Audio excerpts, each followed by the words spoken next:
What I have here is the boosted board killer, the Ownboard W2 prototype. Finally, a belt-driven electric skateboard using the Hobbywing ESC. I think people have been wanting this ever since the release of the Ownboard W1, which started the trend of budget boards using the Hobbywing ESC because of the accurate and intuitive control that it gives the user. And then Walgo started using it, Harvu started using it, Backfire started using it, a bunch of e-skate startups started using it. The only problem is all of them used hub motors. Of course, hub motors do have their benefits. They're quiet, they're efficient, they're low-key, but they do have major drawbacks. The biggest one being that the motors take up a lot of space in the wheels, so the polyurethane tires tend to be very thin. That has a big impact on ride comfort and grip, and it's just the reality of using hub motors. Unfortunately, there weren't really budget options for belt-driven boards with the kind of intuitive control that the boosted board offers.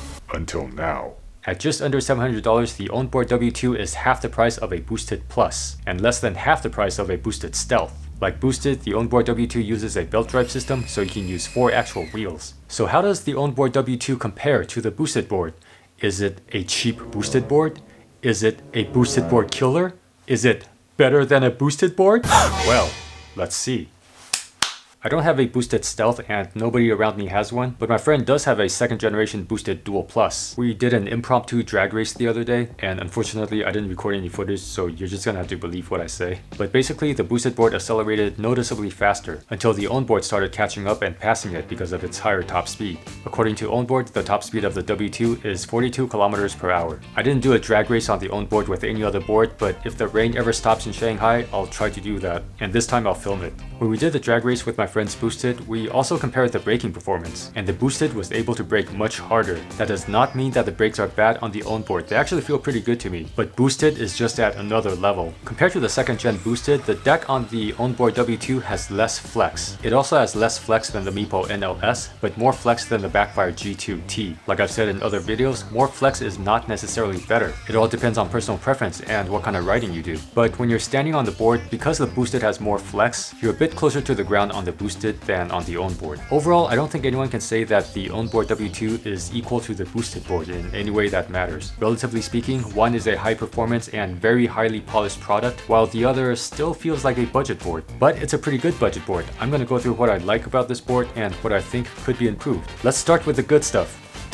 The acceleration and braking control are both totally smooth, intuitive, and accurate, just like any other board I've used that uses the Hobbywing ESC. And because it's using a belt drive system, this board uses 4 actual longboard wheels, so the ride quality in terms of road vibrations is more like that of a regular longboard. The battery in this prototype unit uses Samsung 25R cells 10S3P, which makes it 7.5 amp hours. I'm told that there will be a second option which uses Samsung 30Q, and that'll be a 9 amp hour battery for those who want longer range. I haven't done a proper range test where I use up the entire battery. I'll try to do that soon, but it's just been raining a lot in Shanghai lately. The carry handle is actually really convenient. According to my scale, this board weighs 7.4 kilograms, which is pretty normal for this kind of board. I think it's also worth pointing out that this board weighs less than the Ownboard W1S, which is 7.8 kilograms. The grip tape is some kind of shock absorbing material. I'm not sure how much difference that makes, but I like it because it makes lifting up the grip tape easier. There's a battery indicator on the ESC enclosure. That's kind of nice. And yes, this board does let you adjust the belt tension. All you have to do is loosen 2 bolts on the cover and the springs inside will push the motor away from the wheel, making the belt nice and tight. You need to grab the motor and hanger and pull the motor back to the desired position. Otherwise the belt will be too tight because the springs inside are really strong. And finally, I like Ownboard's new logo.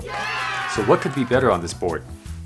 Now, before we move on to this section, keep in mind that this board is a prototype, and Ownboard sent it to me for me to give them my feedback. Some of the things I mentioned may be changed before the final product is released. When I rode the board for the first time, I noticed that the back couldn't really turn, and when I tried to loosen the truck, I found that the nut on the kingpin was already at the very end, which was weird because the bushings looked really compressed. When I took off the first bushing, I saw that the kingpin was not centered. Because it wasn't centered, both of the bushings were not seated all the way in. That's why the bushings had to be so compressed, making the back truck unable to turn. I was, however, able to resolve this by using a different base plate. I had a spare truck lying around from a Backfire G2, and when I put on the base plate from that, the kingpin became centered perfectly. The bushings were then able to fit properly, and the back truck was able to turn. I did tell Ownboard about this issue, so hopefully this will be resolved in the final product. The cables going from the ESC to the motors are right between the motors and the deck. The cover for one of the cables actually got ripped open by one of the motors. I taped it shut, but it got ripped open again. The cables are pretty rigid, so I highly doubt that the wires inside would get torn by the motor. It was only the cover around the cable that got ripped. But in any case, I've told Ownboard about this and they said they'll do something about that. This next one is not so much a criticism, but just something that you should be aware of.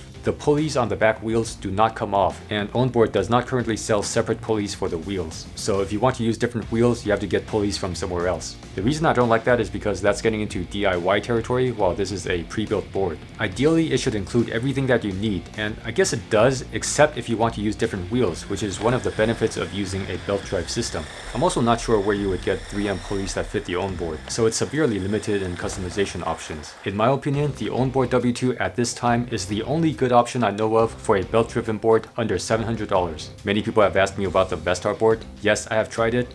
No belt tensioner, jerky controls, too high off the ground.